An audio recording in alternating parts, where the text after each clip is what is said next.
Don't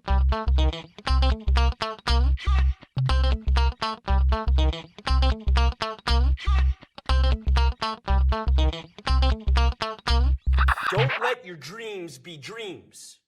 Bonjour et bonsoir et bienvenue dans ce nouvel épisode de Juste Fais-le, un nouvel épisode un peu spécial puisque nous sommes en live à Podren sur Twitch. Bonjour à la Twitchosphère et à tous les gens dans le chat. Aujourd'hui, donc un épisode un peu de haute voltige puisque nous sommes en direct, c'est la première fois. Ne nous attendez pas au tournant puisque vraiment on n'y est pas, mais tout va bien. Et aujourd'hui, pour l'occasion, donc déjà, je remercie Podren de m'avoir accueilli et de m'avoir convié à cet événement qui met le podcast en avant. Et aujourd'hui, donc pour cette occasion particulière, j'ai invité une personnalité que vous connaissez certainement, puisque un podcasteur également de talent, un générateur de noms de podcast illimité, en l'honneur de Boulinosaure. Bouli, bonsoir. Bonsoir. Ah, on dit bonsoir, oui. Ah oui, T'as un public de gens qui écoutent les trucs au coin du feu et tout ça, peut-être. C'est tellement faux. Vraiment, ils écoutent quand ils veulent. Donc, il n'y a aucun problème. Eh bien, bonsoir. Merci pour l'invitation, Damien. C'est vraiment cool. Je suis content d'être là. Ça me fait plaisir. Vraiment, l'enthousiasme dans ta voix est vraiment sincère. Mais oui, je te jure que c'est vrai. Mais c'est incroyable. Tous les gens mettent des doutes par rapport à ma sincérité. Alors, il faut vraiment que je fasse plus le débile comme je le fais d'habitude pour que ça paraisse naturel, peut-être, à la limite. Non, on va essayer. On va faire comme tu veux. On va essayer d'être sérieux. Déjà, je t'ai appelé Bouli, je t'ai appelé Boulinosaure. Est-ce qu'on doit t'appeler comme ça? La plupart du temps, on m'appelle Bouli. C'est très bien, Bouli. Ça convient parfaitement. Boulinosaure, c'est juste parce que je peux pas choper le arrobas Bouli, tout simplement. D'accord. Mais tout le monde m'appelle Bouli. Et Boulinosaure, c'est mon surnom la plupart du temps pour tout ce que je fais sur que ce soit les réseaux ou ce genre de choses, quoi. D'accord. Et bon, on va tout de suite démarrer, mais Ouais. on va revenir peut-être sur le pseudo et on va parler peut-être de ton grand frère. Mais déjà, est-ce que tu peux te présenter peut-être pour les personnes qui ne te connaissent pas encore et ils sont peu peut-être dans le chat? Oui, je peux. Alors, de mon vrai prénom, Guillaume, voilà. Je suis on va dire, un trentenaire très bien avancé. On a le même âge, alors t'avances pas trop.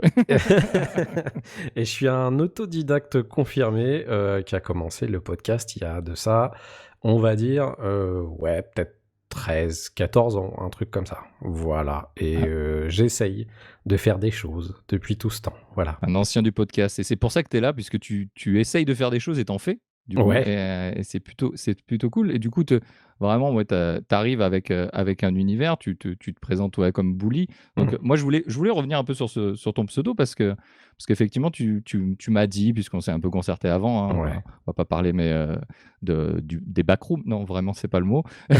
mais C'est pas la même ambiance. Bouli, ça vient de ton grand frère. Et, Tout à fait.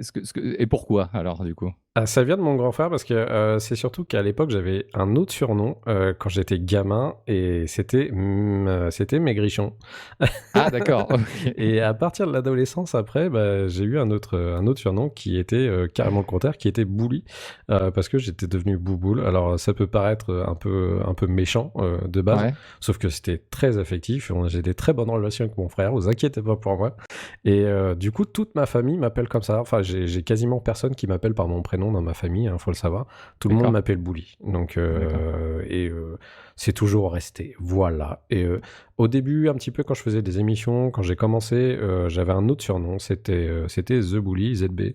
Mais du coup, je suis revenu sur les fondamentaux qui étaient Bouli, quoi. Voilà. Ouais, t'es resté aux sources. Du coup, il y a un peu d'affect, quoi. Il y a un peu d'affect autour de ce. Ah bah totalement, ce c'est ce qui me définit en tant que tel. Hein. J'ai jamais vraiment essayé de changer, mis à part pour peut-être du professionnel, on va dire.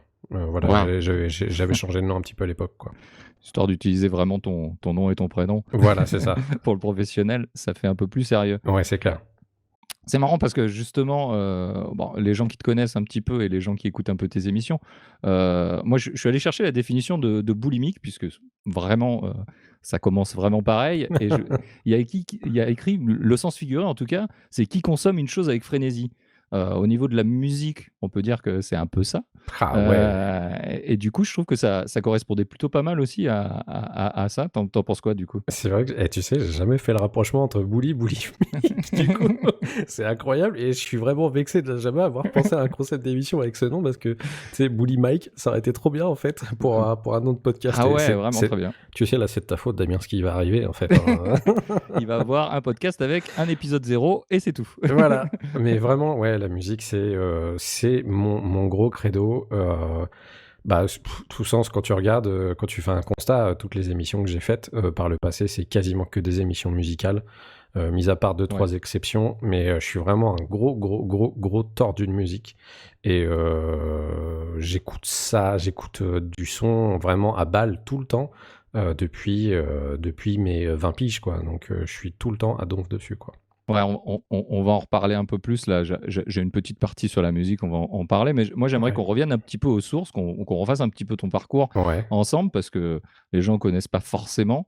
T'as été donc depuis tout petit, on en a parlé. Tu m'avais dit que tu créais déjà des univers et t'as inventé un peu des univers depuis tout jeune. Mhm. Et t'as quitté les cours assez jeune. Ouais. Alors, qu'est-ce qui s'est passé?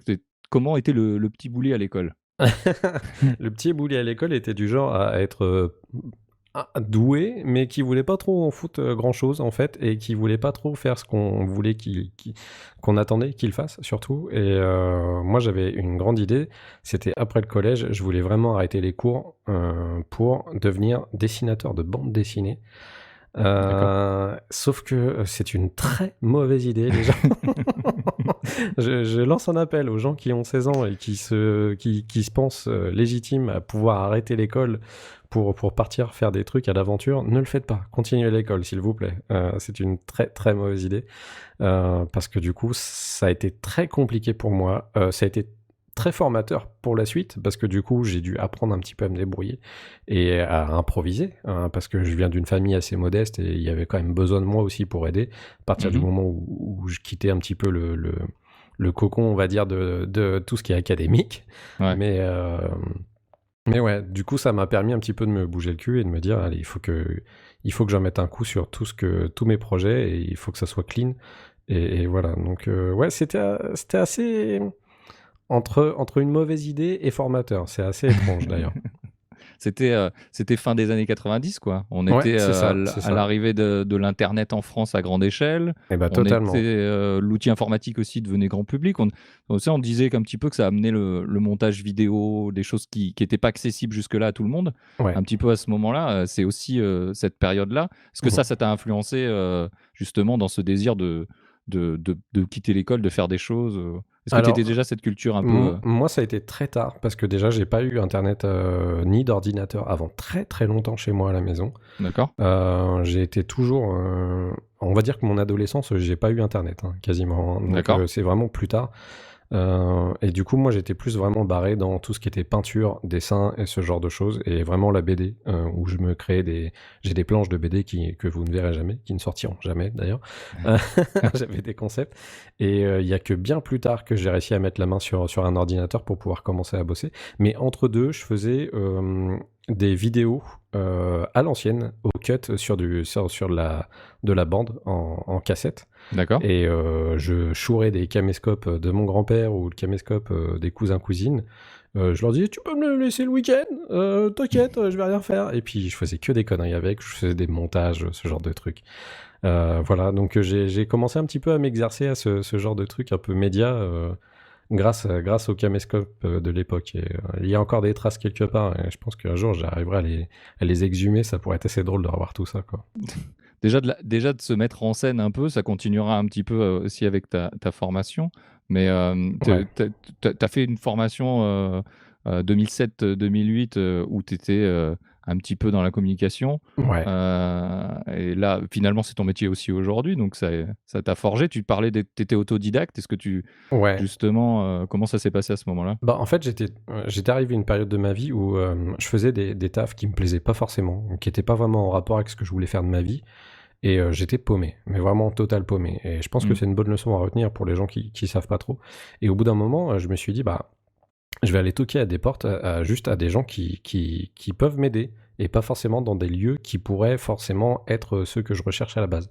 Et je suis allé tout simplement ça s'appelle un chantier jeune, je sais plus trop le nom que mais c'est un truc social si tu veux, et qui t'aide un petit peu par le travail, avec des gens qui font des chantiers, ce genre de choses, à te mettre en avant et savoir te vendre pour pouvoir après dans le milieu un petit peu professionnel et avoir une patte un peu dans le milieu du taf en général, quoi. Et ce qui est très cool, c'est que les gens qui m'ont pris en charge sur le moment ont constaté que bah, moi j'avais vraiment tout un délire autour de la photo. Je m'étais vachement mis à la photo aussi entre deux. D'accord. Et tout un délire autour de ça. Et ils sont venus toquer un petit peu à ma porte. Ils ont remarqué que j'étais pas comme les autres de la formation, et que je faisais vraiment des trucs qui avaient aucun rapport et qu'ils savaient pas trop où me foutre, mais ils voulaient me garder quand même. Comme une espèce de fierté. Regardez, on en a un qui est chelou. C'est assez marrant. On en a trouvé un, les gars. Et au final, bah, moi, j'ai quasiment intégré l'équipe en fait d'encadrants. Ouais. Et je faisais partie de la com du truc. Donc j'avais créé un journal en interne. On avait commencé à faire de la vidéo du coup aussi pour mettre en avant le travail que les jeunes faisaient à l'époque. Et c'était hyper cool parce qu'ils étaient super gênés de se voir, mais après ils étaient super fiers de le montrer. Et c'était vraiment marrant. Et j'essayais de les décomplexer par rapport à la caméra, de leur dire écoute, de toute façon tu t'en fous, enfin, qu'est-ce que ça fait La plupart du temps c'était quand même des gamins qui étaient en grande difficulté et qui avaient genre bracelet aux pieds, ce genre de choses. Et ils aimaient pas trop, tu vois, se mettre en avant et avoir des trucs qui les fassent, enfin, que les autres puissent se moquer d'eux facilement pour ce genre de trucs. Mais Ouais, ça va, j'arrivais un petit peu à instiguer les intriguer et les aider un petit peu à amener vers le chemin de l'autodérision et puis de faire des trucs cool. Et franchement, c'était vraiment trop bien, c'était hyper formateur pour moi. Je suis resté à peu près 1 ou 2 ans dans ce truc et on a fait plein de projets super cool et je suis très content de ça, quoi. En plus, c'était un peu la période où Dailymotion, YouTube, Facebook, ça commençait. Carrément. C'était cette période-là. Du coup, il y avait déjà aussi cette possibilité peut-être de montrer ce que vous faisiez, non? Ouais, totalement. Ouais, c'était cool. Et on mettait ça on avait, je crois, un Vimeo professionnel, tu vois, un truc comme ça pour la boîte qu'ils avaient pris. Et tout était sur mes idées à la base. Et les mecs étaient super cool parce qu'ils jouaient le jeu. Ils avaient bien voulu lancer un Vimeo pour la boîte, machin. Puis tu sais, ça leur coûtait pas grand-chose au final de faire ça, quoi. C'est ça. Donc on essayait de faire un max de trucs pour que ça soit hyper valorisé. Et puis, tu sais, comme c'était un truc qui était organisé par la région, bah, pour les financements, c'est mieux de montrer que tu valorises le travail que les gens font plutôt que de ne rien faire voir. Donc quelque part, ils étaient super contents et puis ça les aidait. Et puis moi, de mon côté, bah, c'était hyper formateur parce que j'apprenais plein de choses. Donc c'était vraiment une période rigolote, quoi. Parce que je m'attendais vraiment pas à faire ce genre de truc, quoi. Ouais, t'as continué un petit peu dans ce truc-là, puisque tu as fait de l'animation après, l'animation jeunesse, donc on est toujours un petit peu dans entraîner les choses, etc. Et tu as une envie de transmettre qui est là enfin, d'après toutes tes émissions de musique, je pense que on peut dire que tu as envie de transmettre ça et au moins la passion c'est quoi ton rapport à ça, à cette transmission? Tu veux dire le fait de transmettre aux gens ce que j'aime et ce même que... par rapport à cette époque-là, justement, comment s'est passé, si tu veux, l'animation jeunesse déjà dans un premier temps, et puis est-ce qu'il y avait déjà l'envie de transmettre et qui était là, quoi? Ouais, tout à fait. Bah, après, je suis arrivé dans l'animation justement par le biais de la formation que j'ai fait avant. D'accord. Parce que c'était exactement dans la même ville et les personnes qui étaient en charge de la formation étaient très proches, et je crois qu'ils étaient même d'ailleurs au conseil ou au bureau qui se chargeait de la MJ de l'endroit où j'habitais. Et il s'était dit, bah, franchement, ce serait pas mal si vous preniez Guillaume, en fait, parce que il est vraiment marrant, et puis il est cool, il s'entendrait super bien avec les gamins, enfin, voilà. Et du coup, bah, ça a été tout simple. Je suis allé voir la nana, on a parlé, il s'avère que c'était une pote de boisson.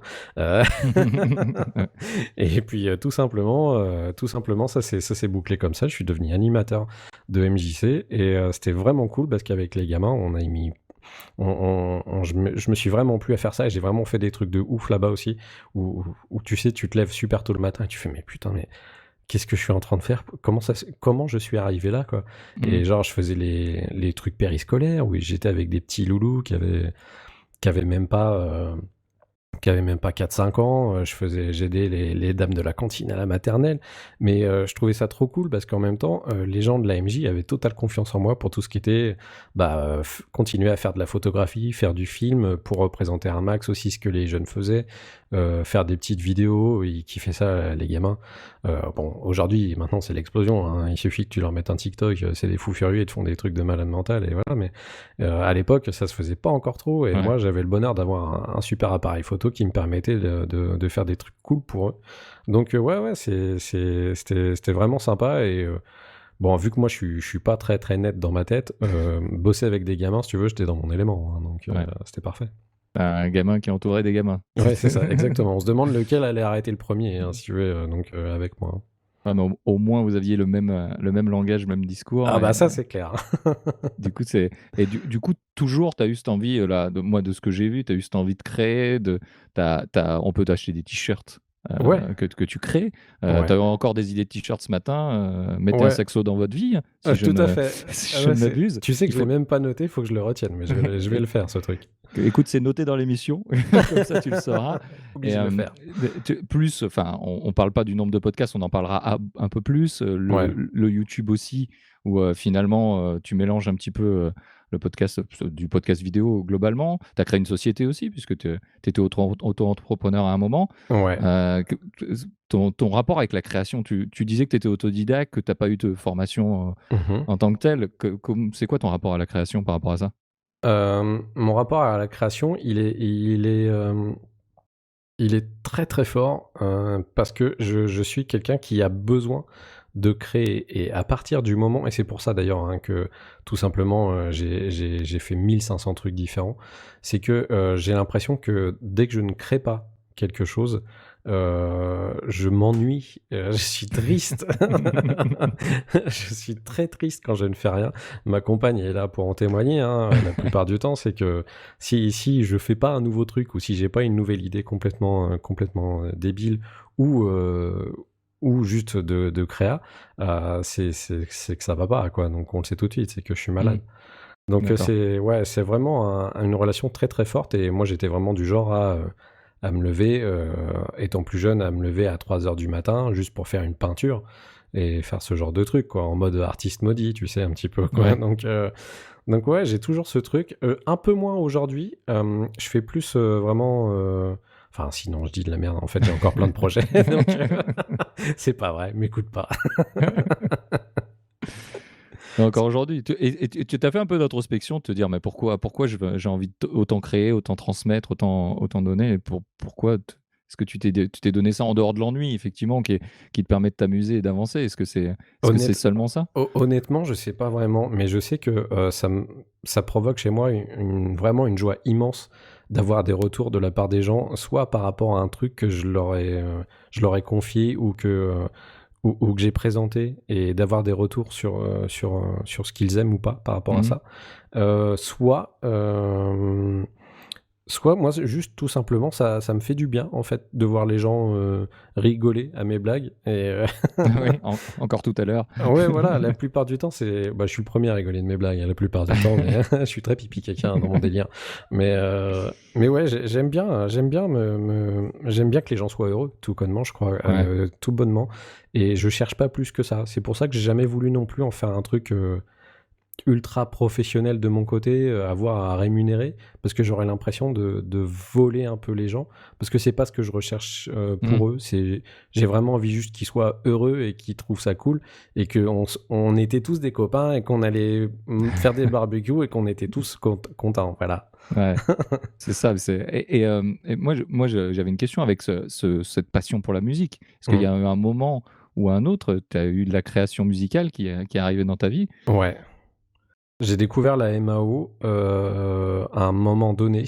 La fois où j'ai eu mon premier ordinateur, les premiers trucs que j'ai fait, c'était choper... Alors attention, parce que je te parle d'une époque où tu devais choper les CD-ROM pour installer les logiciels, tu vois. Et j'ai chopé les plus vieux CD-ROM de MAO que je trouvais.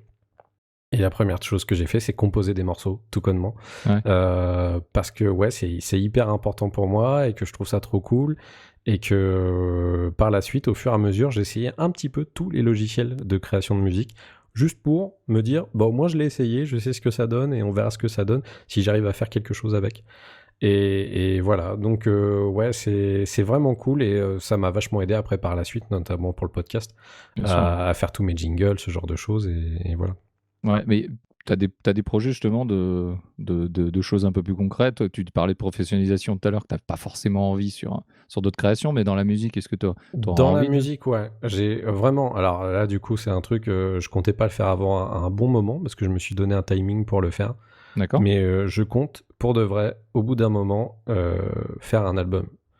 Mais vraiment juste en MAO. Alors, je sais pas, je ne pense pas que je chanterai, hein, je pense que ça sera de l'électro ou un truc dans le genre.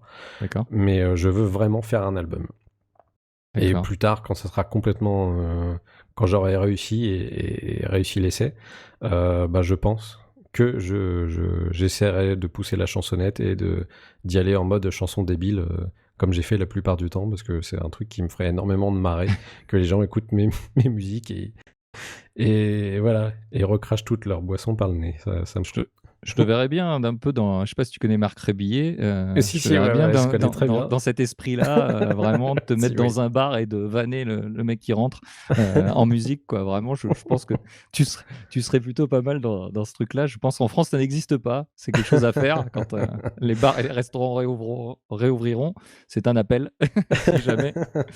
C'est bon, on va rentrer du coup, on est sur la musique, on va rentrer sur la musique. Ouais.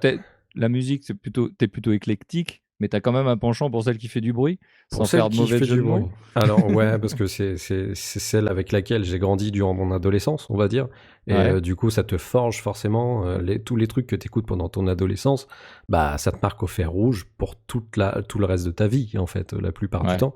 évidemment. Parce que tu as forcément une histoire qui se rattache à tout ce que tu as écouté, toutes les teufs que tu as fait entre copains, ou t'écoutais des sons, ce genre de choses. Et bah moi, c'était ça, c'était le métal et surtout le punk rock, en fait, à la base. Au niveau du collège où tous les mecs, bah, tout le monde achetait un instrument de musique. Bon, il y avait que moi qui était un peu nul, qui avait pas de zik, qui avait pas Ouais, d'instrument, et ouais, voilà, j'étais un peu blasé. Et sauf que, bah, du coup, moi, j'étais quand même tout le temps là parce que les gens me demandaient tout le temps les nouveautés, en fait, de savoir ce qui sortait, ce genre de choses. J'étais hyper au courant, je collectionnais tous les magazines qui sortaient à l'époque. Et j'écoutais tout comme un malade. J'allais à la bibliothèque du coin et je chopais tous les CD qui avait la discothèque du coin et je chopais tous les CD qu'il y avait et j'écoutais tout et j'étais capable d'écouter au moins, je sais pas, 16 albums dans la journée, les ramener le lendemain, puis reprendre ces albums, les ramener et puis reprendre ces albums pour, voilà, je voulais tout savoir et tout connaître et ça m'a vachement aidé pour la suite et du coup j'ai gardé cette habitude, si tu veux, au niveau de mmh. la zik, quoi. D'écouter à fond, ouais, c'est ce que je disais tout à l'heure. Vraiment, tu es clairement un boulimique de musique. Moi, quand tu vois les rétrospectives là, que tu fais, le premier épisode du bruit, Mmh. où tu as la rétro 2018 qui dure 4 heures, vous avez tout écouté, ce qui s'est passé en 2018. Mais je me dis, mais où, qui fait ça? Qui fait ça? Et Alors, honnêtement, pas tout quand même, mais c'est vrai que j'ai eu la chance de rencontrer Germain, qui est une personne qui est exactement pareil que moi au niveau de ça. Il a un rythme d'écoute de musique qui est assez vénère. Je crois qu'on est en compète, hein. On doit être en mode, c'est qui aura la plus grosse médaille d'or par rapport à ça, mais je pense que Germain écoute encore plus de trucs que moi, honnêtement. Je pense, hein.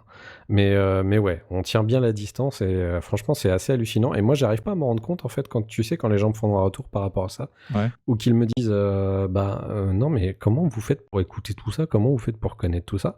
Et bah, moi, je me rends pas compte. Enfin, je calcule pas du tout qu'on écoute beaucoup trop de trucs, quoi. Pour moi, c'est un rythme normal. Ouais. Donc voilà, je sais pas trop. Alors, c'est pas forcément trop, mais c'est vrai que vous le disiez dans un épisode où Mm. je comprends pas ces gens qui écoutent toujours la même chose. Tu vois, Ouais, ouais. on a eu les covers des Beatles juste avant dans l'émission. Moi, j'écoute vachement justement des vieux trucs. Je tourne un petit peu en boucle. Et quand je vois justement quelqu'un comme toi qui passe son temps à découvrir et à découvrir des choses bien, parce que moi, j'ai vraiment l'impression enfin, qu'il y a des choses qui sont moins bien qu'avant, qui sortent maintenant, et du coup, je reste sur mes acquis, quoi. Ouais. Parce que j'ai un peu ce sentiment-là. Toi, vous n'hésitez pas avec Germain, parce que je le mets dans l'histoire, et je le remercie d'ailleurs pour le rap cubain de ce matin, vraiment, qui m'a fait bouger. Mais voilà, vous hésitez pas, vous avez cette volonté aussi à toujours vouloir découvrir des choses et kiffer de nouvelles choses, quoi. Ouais, tout à fait. Puis je pense en fait, on met pas un point d'honneur à vouloir représenter exactement l'image que les gens auraient de l'image métal, si tu veux, Ouais, du métalleux. complètement, Nous, ouais. on déteste ça. On n'est pas du tout dans le délire de les métalleux, c'est les plus forts et le reste, c'est de la merde, on déteste tout le monde. Nous, c'est vraiment la musique en général. Malgré tout ça, ouais, c'est vraiment le métal qui nous plaît le plus parce que c'est là où on a le plus de sensations, c'est là où la musique nous parle le plus, on a le plus d'émotions dans cette musique Ouais. qu'à travers toutes les autres, quasiment, en écoutant du métal. Et c'est notre petit kink, on va dire, par rapport à tout ce qui est... on écoute beaucoup moins, enfin en chronique, beaucoup moins d'électro, de rap, ce genre de choses, mais on en écoute quand même énormément avec Germain. Et ouais, c'est cool. On essaye de garder un rythme un petit peu. C'est pour ça que la plupart du temps, dernièrement, notamment, j'essaye de distiller l'info comme je peux, de dire aux gens, mais écoutez le bruit, mais on parle pas que de métal, vous inquiétez pas, on parle d'autres choses, quoi.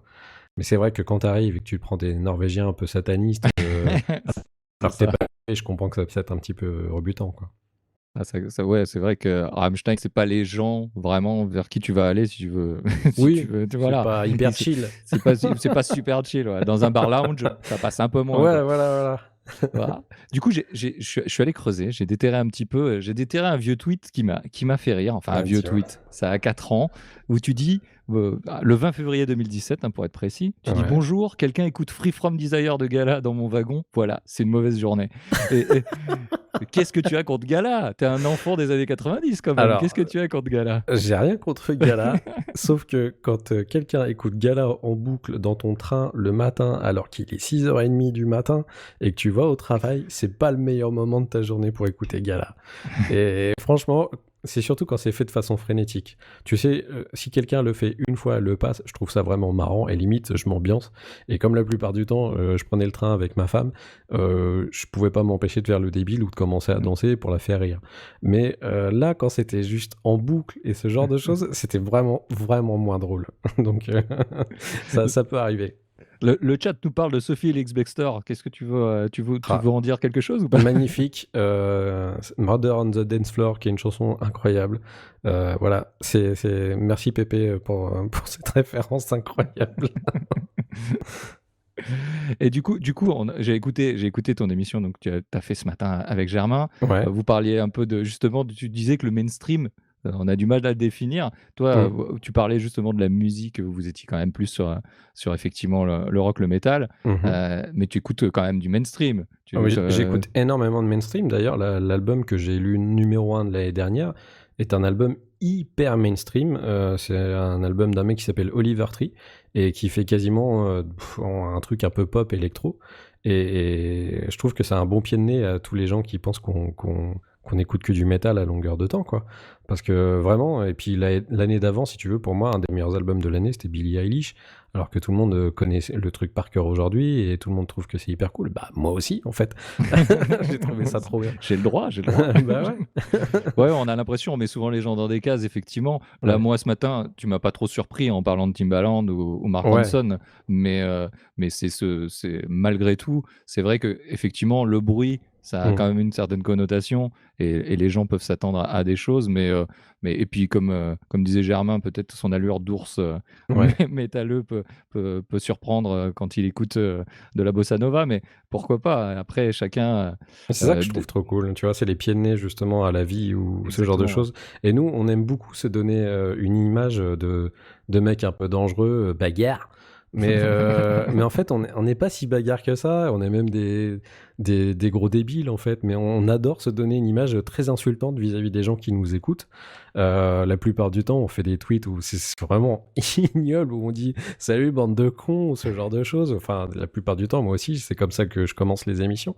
Mais en fait, c'est vraiment pour se donner un style, parce qu'on n'est pas du tout comme ça, quoi. Enfin, les gens qui nous connaissent le savent très bien. Et la plupart du temps, voilà, moi, je suis le premier à partir en déglingo. Donc... Ouais, non, c'est marrant. Je pense qu'on a réussi à trouver un espèce de truc avec Germain par rapport à ça, qui est que bah tout ce que tu penses, c'est faux, quoi. Et puis c'est tout. Vous avez trouvé vos persos. Du coup, tu parlais là ce matin de Timbaland, Mark Ronson, qui est de la production musicale de manière générale. Tu Ouais. parlais de faire un album. Toi, Ouais. ça t'intéresse énormément, cette production musicale.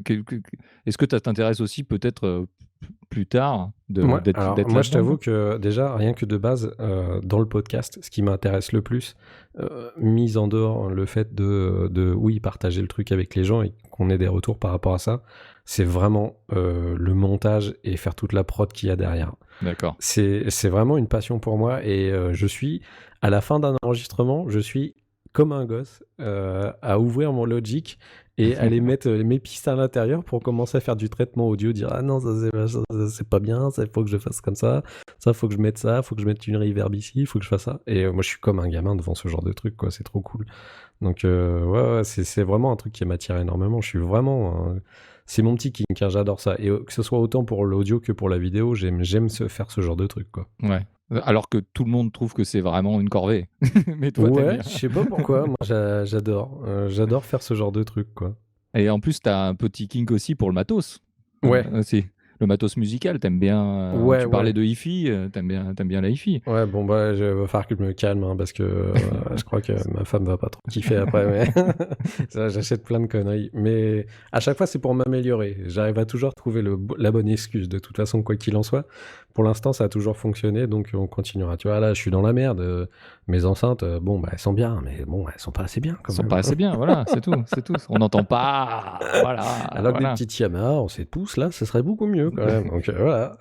Évidemment. Évidemment. Écoute, on parle de musique de qualité. T'es un gros consommateur de musique. Mm. Malheureusement, là, le contexte fait qu'on peut pas y aller, mais t'es un amateur de concert? Ah, bah ouais, un peu, ouais. Ouais, bah ouais. Puis le fait de plus aller en concert, là, actuellement, c'est. On, C'est on, dur dé- pour toi? on dépérit. C'est assez incroyable, hein. Alors, je le comprends totalement, et moi, je suis pas du genre à venir gueuler, à dire Ouais, ouais, bien non, sûr. mais c'est irresponsable, machin. C'est juste que j'imagine juste la gueule d'un concert où tout le monde doit être à 100 mètres de distance et puis taper dans ses mains. Je trouve ça ridicule d'avance. Donc, moi, je préfère attendre que tout aille mieux et qu'on puisse refaire un peu la teuf comme il faut plus tard, plutôt que de me prendre la tête avec ce genre de truc. Mais ouais, ça me manque énormément, surtout les festivals où on est des gros festivaliers et on passait quasiment tous nos étés dans tous les festoches de France. Il y a Donc, des vlogs qui en ouais, parlent, hein, d'ailleurs, tout à si vous fait. voulez aller voir. Ouais, je me suis essayé au vlog pendant les festoches, ce qui est pas facile à faire, mais ce qui est assez drôle, parce que la plupart du temps, les gens sont très très cool et viennent aisément poser devant la caméra pour dire des conneries ou montrer leur cul. Donc j'ai un nombre incalculable de cul en rush que je ne montrerai jamais, parce que bon, c'est pas tout le temps hyper classe, mais c'est vraiment cool et j'adore l'ambiance des festoches, parce que les gens sont vraiment trop cool, ils sont là pour la même raison que toi, juste venir s'éclater, il n'y a pas de délire de jugement par rapport aux autres, machin. Enfin, c'est vraiment trop bien, quoi. Donc, C'est cool. On va revenir au moment où moi, en tout cas, j'ai commencé à te voir dans mon giron, puisque ça fait un petit moment qu'on se suit plus ou moins sur les réseaux, mais on s'était pas forcément encore échangé aussi autant, tout oui, simplement. en effet. Et en fait, tu es arrivé au podcast, podcast vidéo, tu es arrivé au podcast avec Scuds, donc avec John Ouais. Kenborg, Arnaud Bourron et Philippe Gage. Ouais. Et tout ce qui est cette période No Watch, et parce que tu traînais un petit peu autour de No Watch, Tout à fait. tu m'as commencé à me faire rire et j'ai commencé à te suivre. Je me suis dit, ouais, il me fait rire, il est dans un bon état d'esprit et tout, il me fait rire. Et du coup, c'est vraiment là, en tout cas, le point d'entrée pour moi aussi avec toi. Et toi, c'est le point d'entrée avec le monde du podcast à ce moment-là, quoi. Tout à fait, ouais. Cette époque-là. Ouais, ça a été vraiment le. Alors, je t'avouerai que je sais même plus comment je suis arrivé dessus à la base. Mais c'est vraiment. Je crois que c'est le hasard total, hein. Je suis arrivé sur Scuds à la base. Et à partir du moment où je les ai découverts, je suis rentré. On est rentrés tous dans la No Watch Family, là. Avec le petit Fofo, le forum qui était bien cool, où on retrouvait tout le monde. Clairement, ouais. Et franchement, c'était drôle parce que même là, je commençais à me dire ah putain, franchement, c'est cool, hein. Il y a des gens en plus, ils leur font des retours, c'est cool, ils parlent avec eux, ils partagent des trucs, et c'est drôle, ils sont marrants, les mecs. Et moi, dans ma tête, je me dis mais vas-y, il faut que je le fasse. C'est ça. Il faut que je fasse ça.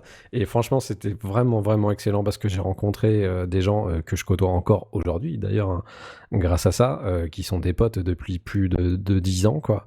Et quand je dis No Watch Family, c'est vraiment le cas, hein. C'est une famille, on se connaît tous, on est encore tous en contact, quoi. Et c'est vraiment cool. Ça m'a amené à ça et ça m'a ouvert les portes de plein d'autres trucs derrière. Et franchement, je remercierai jamais assez les mecs de No Watch d'avoir lancé ça parce que ça crée plein de nouveaux podcasts à l'époque. Clairement. On a plein de copains qui ont lancé leur truc à l'époque et franchement, c'était vraiment drôle à voir, quoi. Grâce à eux, et toi-même d'ailleurs, on va dériver là-dessus, mais toi-même, tu as créé Zigbox à ce moment-là. Ouais, on a créé Zigbox à cette époque-là. J'avais commencé à faire ça avec un pote qui s'appelait Psychophénix, Chris. Et du coup, on s'était dit, bah, toi et moi, on aime bien parler musique. Pourquoi on le ferait pas directement sur un podcast? Tout au début, je le faisais avec ma compagne de l'époque. J'avais enregistré le numéro 0 et le numéro 1, je crois, avec elle. Et puis après, par la suite, du coup, Chris est rentré dans le jeu parce que je crois qu'il hésitait un petit peu encore au début, où il se sentait pas légitime, je crois, par rapport à ça. Mhm. Et puis voilà, la mise en confiance fait que voilà, moi, mes premiers pas sur GarageBand, mon premier Mac, donc mes premiers pas là-dessus, j'ai commencé avec un H2, comme beaucoup de gens, je pense. Ouais. Un micro H2 qui prend tout le son autour, qui est un enfer, en fait, au final. C'est un très mauvais choix, à part quand tu fais des apéros et que voilà, tu le mets au milieu de la table. Mais c'était très drôle et c'est là que tout a commencé pour moi avec Zigbox, ouais, en effet, parce que je pense que Zigbox est encore aujourd'hui le jalon principal de toute ma construction des podcasts Mhm. par la suite, en fait. Ouais. Donc voilà. Il y avait déjà la structure. Après, tu as créé donc le Dudes Bar en 2009, En effet. avec quelques personnes qui sont présentes aujourd'hui. Tout à fait. Si je ne m'abuse. En effet. Vous avez créé une famille aussi, donc. Ouais, le Dudes Bar, c'était vraiment une aventure rigolote. En fait, c'était vraiment. En plus, c'est marrant parce que c'est actuel quand tu regardes le truc du Dudes Bar. C'était une chatroom, tout connement vidéo, où on se retrouvait tous les jours, quasiment tous les jours. Et on venait passer du temps et faire des soirées, on organisait des soirées pour les gens qui étaient juste à distance et qui n'avaient pas forcément envie de regarder Camping Paradis, si tu veux, sur TF1, et qui venaient juste se retrouver pour parler ensemble, pour déconner, faire des soirées, on faisait des apéros, ce genre de choses. Et c'est marrant parce que du coup, tu regardes aujourd'hui avec la pandémie, et bah, on est exactement dans le même délire où tout le monde se retrouve sur Zoom pour faire des apéros, ce genre de choses. Et bah nous, on le faisait déjà à l'époque, il y a plus de 10 ans, et on avait créé cette image d'un espèce de bar virtuel où les gens venaient se retrouver, et c'était vraiment très drôle. C'était vraiment très cool, et on a rencontré des gens super, et comme tu le disais, ouais, il y a encore plein de gens que je côtoie aujourd'hui qui viennent du Juice Bar, et c'est là que j'ai rencontré quasiment, j'ai rencontré ma femme, en fait, donc voilà. D'accord, à ce moment-là, d'accord. Ouais. Ah, justement, je voulais en parler de l'arrivée de ta femme. En 2011, donc vous êtes rencontrés, Ouais. si je ne m'abuse. Ouais. Donc, vous avez créé le bidule. On se connaissait d'un petit peu avant, si tu veux, parce Ouais. qu'elle était déjà là, elle suivait No Watch. Donc, Ah, d'accord, aussi. Ouais. Donc on quoi... s'était rencontrés sur des IRL, ce genre de choses, quoi. D'accord. Et du coup, quel œil elle a un peu quand elle est arrivée dans ta vie, et même maintenant, sur toutes ses créations et ce côté un petit peu chronophage de tout ce que tu veux faire, etc. Bah, elle me laisse une totale liberté et je la remercierai jamais assez pour ça parce que je pars tout le temps dans des trucs un peu différents. Je sais que des fois je suis un peu relou parce que je peux avoir 1000 idées et ne pas oser y aller, si tu veux. Des fois, c'est elle qui m'aide à me dire, bah, de toute façon, essaye, qu'est-ce que tu perds? Et elle m'aide énormément et c'est assez incroyable. De toute façon, c'est ma femme, hein, donc c'est la meilleure. Donc voilà, et ouais, c'est pour accompagner. Justement, elle a voulu aussi tenter l'expérience grâce à ça, et je suis content parce que le fait de me côtoyer après par la suite l'a un petit peu motivée. Elle qui est pourtant une extrême timide à la base. Et bah écoute, elle a décidé de se lancer dans le podcast avec moi après par la suite, donc c'est vraiment une preuve d'amour assez ouf, je trouve, donc c'est vraiment cool, quoi. Et oui, puisque vous avez fait le bidule ensemble, Ouais. et elle a participé à quelques autres podcasts, Tout à fait. Encore plus de bruit, si je ne m'abuse. Ouais, tout à fait. On a fait 2 émissions ensemble qui étaient le bidule et encore plus de bruit. C'est assez bizarre parce que du coup, encore plus de bruit est paru avant le bruit. C'est assez étrange, mais je trouvais ça cool comme nom, encore plus de bruit. C'était une référence à des compilations de métal qui sortaient dans les années fin 90. Et ouais, du coup, elle a passé le pas, et le bidule, c'était cool parce que j'avais même pas encore terminé Zigbox qu'on a commencé à lancer le bidule, quand on s'est mis en ménage, en fait. Et ça l'a titillé, et je trouvais ça cool, et du coup, je faisais encore Zigbox à côté, et en même temps, je m'étais rajouté le bidule à faire. Et c'était vraiment sympa, c'était vraiment cool parce qu'on parlait de, bah, comme le nom le disait, de tout et de rien. Et il y a pas mal de potes du Juice Bar qui nous avaient du coup rejoints pour le blog. On avait un site qui était le site du Bidule, lebidule.net, qui n'existe plus aujourd'hui. Et on avait pas mal de rédacteurs, on était une dizaine, on mettait des news un peu tous les jours, et on mettait tous nos podcasts là-dessus. C'était vraiment une période vraiment cool, quoi. Et moi qui avais pas trop de taf à l'époque, j'avais arrêté, j'étais autodidacte, mais j'avais déménagé sur Paris, donc j'avais pas tellement de clientèle, si tu veux. Quand tu déménages, tu sais, normalement, ouais, c'est un peu chaud, hein, surtout quand t'es auto-entrepreneur, si t'as pas ta clientèle autour de toi, tu peux pas forcément l'amener. Moi, j'étais pas hyper doué pour me vendre. Je suis pas un roi du marketing pour me représenter, quoi. Donc maintenant, ça va un peu mieux. Mais à l'époque, je savais pas faire ce genre de choses. Et du coup, j'étais dans mon coin et je me suis dit, bah vas-y, je vais faire une nouvelle émission. Et Maud m'a rejoint. Donc voilà, ça s'est hyper bien passé. C'était cool, quoi. Ouais, on parlait tout à l'heure du Juice Bar où tu trouves que tu as été un peu précurseur des apéros Zoom et tout ça. Mhm. Tu as été aussi un peu précurseur de Twitch avec Supaloose. Ouais, Soupalouse, en effet, ouais, où j'étais le gamer le pire du monde. C'est ça. Le plus moins bien. C'était mon concept, c'était je suis un joueur vraiment médiocre à tous les jeux et je vais vous montrer pourquoi. Et bah ça s'est encore prouvé sur quelques vidéos que j'ai faites, mais qui se sont fait retirer la plupart de Facebook, de YouTube. Donc j'ai pas eu vraiment de chance à l'époque, quoi. Ah ouais, parce que ouais. Wow, c'était un peu aussi le créneau de Marcus. Enfin, finalement, on était sur un concept aussi Ouais. qui était. Mais finalement, moi, je trouve que ça montre un peu précurseur sur certains trucs, tous tes concepts que tu amènes, parce que je l'ai dit au début, mais tu es quand même un générateur de noms de podcasts à la volée. Et puis toutes ces émissions qui ont vu le jour, qui sont arrêtées. J'en ai noté quelques-unes, mais effectivement, il y a la Rock Army, Loot Corner, One Trip, One Nose, la Back à Scud, même qui est, malgré tout, c'était tout en tournée vers la musique, mais Ouais. tu as créé 200 000 concepts, quoi. Ouais, ouais. Bah, en fait, si tu veux, il y a des fois, j'avais déjà des émissions à côté et j'avais des espèces de manques par rapport à certaines envies que j'avais envie. Oui, d'ailleurs, c'est un peu une redite de dire envie d'envie. Mais et au final, bah, je me suis dit, bah, pourquoi pas faire des petits formats. C'était le cas pour One Trip One Noise où je parlais juste d'une chanson et de l'écriture de la chanson et comment elle a été construite et comment ça avait été fait à l'époque et voilà. Et je la passais après derrière. L'autre corner, c'était vraiment parce que je crois que on avait arrêté Zigbox et que du coup, je m'étais lancé dans un nouveau podcast mais en solo. Exercice qui est un petit peu étrange pour moi de parler zik tout seul, d'ailleurs. Et puis voilà, après tous les autres trucs que j'ai fait, genre la Rock Army, c'était un groupe Facebook à la base que j'avais créé où juste les gens se retrouvaient, mettaient des sons dessus et je me suis dit bah pourquoi pas faire une espèce de petite vidéo pour faire des recos de disques aux gens. Et voilà, j'avais créé la Rock Army comme ça, tout connement, et je trouvais ça plutôt cool, même si la réalisation était pérave. Mais, mais voilà, je faisais ça avec mon téléphone à l'arrache, mais c'était plutôt rigolo. Et ouais, la plupart du temps, j'essaye de... En fait, je regarde beaucoup de trucs ricains et tout ça, et j'essaye de regarder un peu les tendances de ce qui se font. Et Ouais. j'essaye toujours d'adapter à ma sauce un peu les trucs que je vois, et je m'en inspire pour faire des trucs, quoi. Mais Ouais, et du coup, on arrive quand même au gros morceau, le truc qui dure, le ouais, bruit, ouais, le ça bruit, fait ouais 3 ans maintenant. Ouais. ou le retour de Germain, Ouais. C'est vrai. finalement. Parce que Et ça Germain, continue.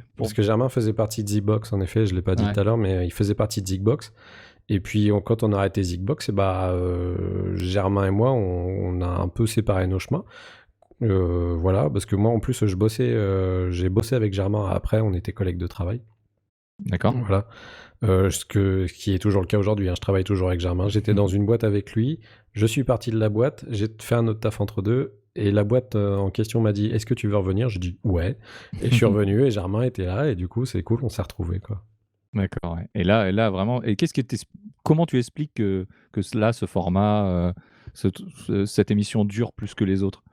Je pense qu'elle dure parce on s'est pas mis de pression. On s'est dit tout connement, on le fait comme on le sent. On essayait au début de se donner un espèce de rythme par rapport à l'émission, histoire que les gens aient au moins un truc par mois à faire, à écouter. Sauf qu'au final, on s'est dit que c'est pas productif du tout parce que vaut mieux qu'on parle de musique ou des albums qu'on a choisis avec passion et envie, plutôt que de se forcer à parler de trucs dont on n'a pas forcément envie de parler.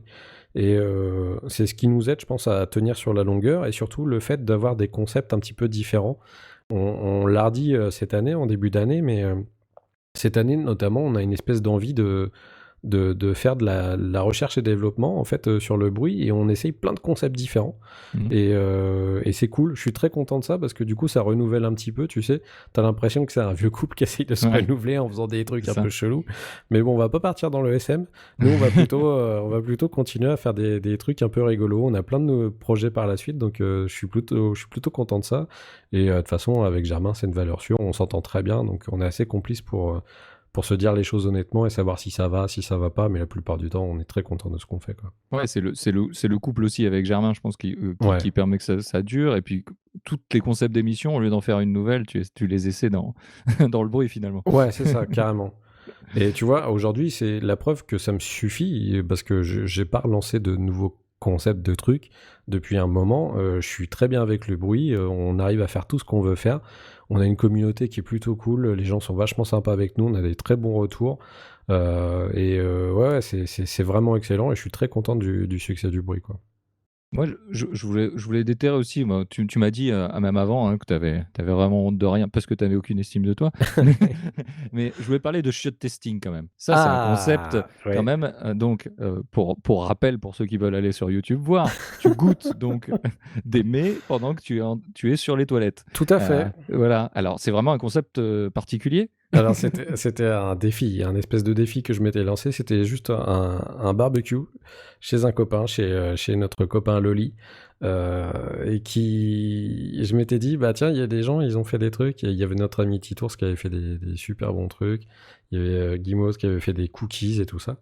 Et je m'étais dit, vas-y, ça serait marrant si je faisais le mec qui bouffe sur les chiottes, voilà, parce que je sais plus, j'avais vu un truc, des mecs qui faisaient des vidéos genre, je sais pas, de tech, tu vois, un truc tech, et qui étaient sur leurs chiottes. À un moment donné, je me suis dit, mais qu'est-ce qu'il est en train de faire? Et je me suis dit, vas-y, je vais prendre un truc et je vais l'adapter avec manger des choses. Et c'est vraiment ridicule. Je l'ai monté à l'iPad dans l'après-midi, juste après que je l'ai fait, et je l'ai publié dans la volée, mais c'était assez drôle et c'était marrant. Mais du coup, tout le monde m'a dit, bah, c'est quand les prochains? J'ai fait, non, en fait, il n'y en aura pas d'autres, hein, parce que c'est vraiment naze, quoi. Ça n'a pas de forme. Oui et non en même temps. Oui. Ouais.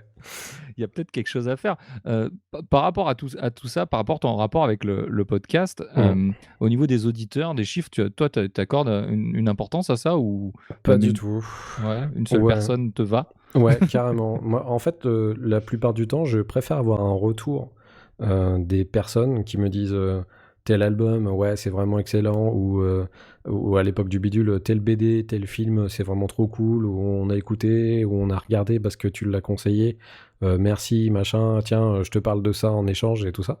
Et nous, à vrai dire, je crois qu'on a désactivé les trucs, parce qu'on me dit, Germain, il sait faire ça, lui, désactiver les CSS quand ça lui plaît pas sur des sites et tout ça. Mais la plupart du temps, on regarde pas forcément les chiffres, c'est pas un truc qui nous botte. On n'aime pas tellement ça, on n'est pas la course à l'écoute, c'est pas notre délire. Et de toute façon, on sait qu'on n'atteindra jamais non plus un volume foufou parce qu'on paiera jamais des gens pour aller plus haut que ça, si tu veux. Bien sûr. Donc nous, on est bien comme ça nous plaît, et puis c'est le principal, quoi. Ouais, tu restes, toi, ça te fait plaisir, ça fait plaisir à quelques personnes et on y reste là-dessus. Mais ouais, parce que c'est pas aux autres de payer pour ta passion, en fait. C'est ça mon truc, c'est pas aux gens de donner la contrepartie de ce que toi t'as envie de faire. Et moi, c'est le rapport que j'ai avec la création aussi, comme tu me demandais tout à l'heure. Ouais. C'est que j'ai pas envie de faire payer aux gens le fait que moi je fasse un truc qui me plaise. Et si les trucs dont je parle, ça leur fait plaisir et qu'ils sont contents avec ça, mais c'est trop bien, je suis trop content. Mais s'ils se sentent redevables, là par contre, ça me semble... je sais pas, je suis gêné par rapport à ça, parce que j'aime pas vouloir je veux pas être une star de quoi que ce soit, ou briller en société par rapport à des trucs, ça ne m'intéresse absolument pas. Moi je veux juste passer du bon temps, voilà. Ouais, c'est marrant, on en parlait justement, tu veux pas être une star, mais tu te Mm. mets vachement en avant depuis le début avec des petites vidéos avec le caméscope de ton grand-père et tout ça, Ouais. mais finalement, on te connaît peu, tu disais c'est difficile pour moi de parler de moi, Mm. de justement tout ça. Tu veux vraiment partager tes passions et pas partager ce que Oh. tu es, quoi. Ouais, moi je veux enfin vraiment le truc par-dessus tout, je veux que les gens rigolent quoi. C'est vraiment le truc le plus important pour moi. Je sais que la vie est pas tout le temps marrante et que c'est pas facile non plus tout le temps d'être drôle et d'avoir des moments qui soient tout le temps fun et je le sais très bien. C'est juste que quand les gens sont avec moi, je cherche juste à ce qu'ils soient heureux et si je peux les aider par rapport à ça, c'est cool quoi. Donc c'est mon leitmotiv un peu dans la vie, on va dire. Ouais, c'est plutôt un bon leitmotiv. Mm. Alors, on dit amen dans le chat, vraiment. Bouli soit loué, on a également. Alors, merci. Est-ce que si tu pouvais revenir à la fin 90, à cette époque là où tu as quitté les études et tu voulais donner un petit conseil au petit Bouli de cette époque, ça serait quoi comme conseil? Ce serait, déjà, tu te calmes et, et tu continues au moins le lycée, mon grand. Et puis après le lycée, si jamais t'arrives pas à trouver des solutions, bah, y a des gens qui t'aideront à trouver d'autres trucs. Mais garde quand même ton esprit créatif, quoi qu'il en soit, et fais ce que t'aimes. Et voilà. Parce que voilà, je pense que j'ai raté pas mal de choses à cause de ma désertion des cours.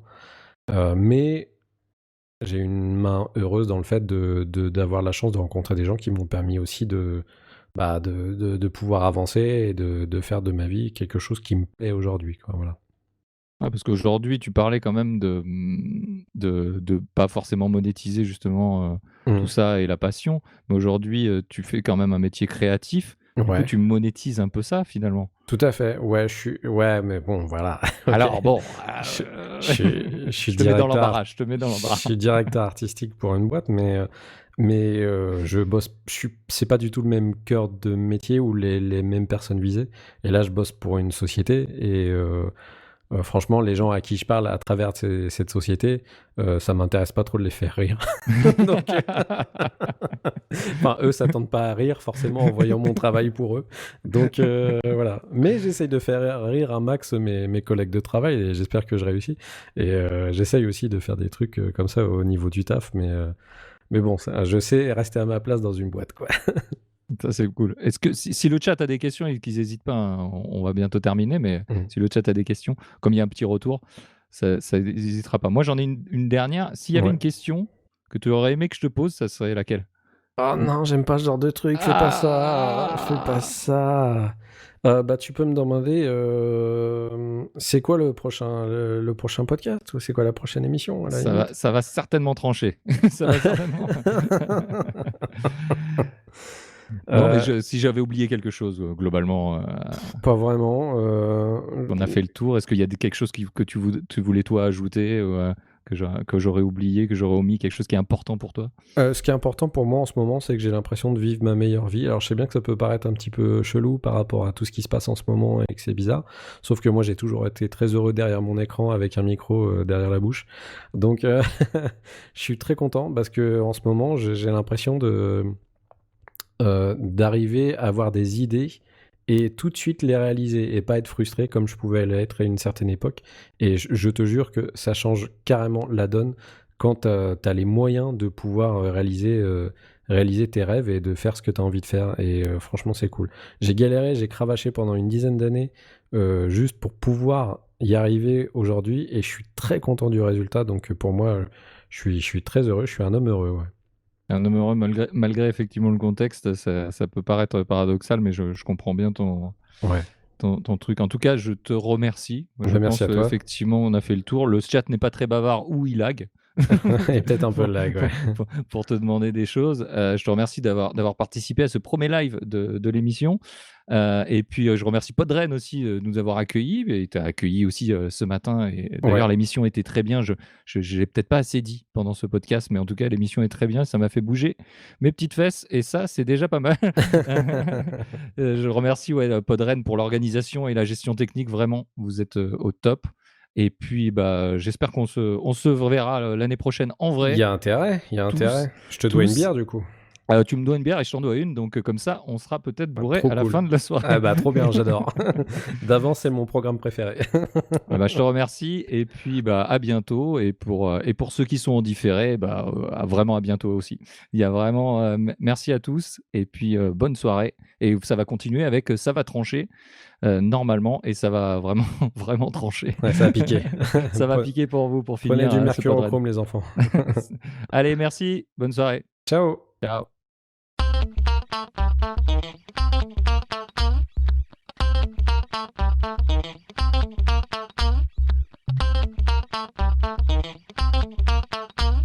Don't let your dreams be dreams.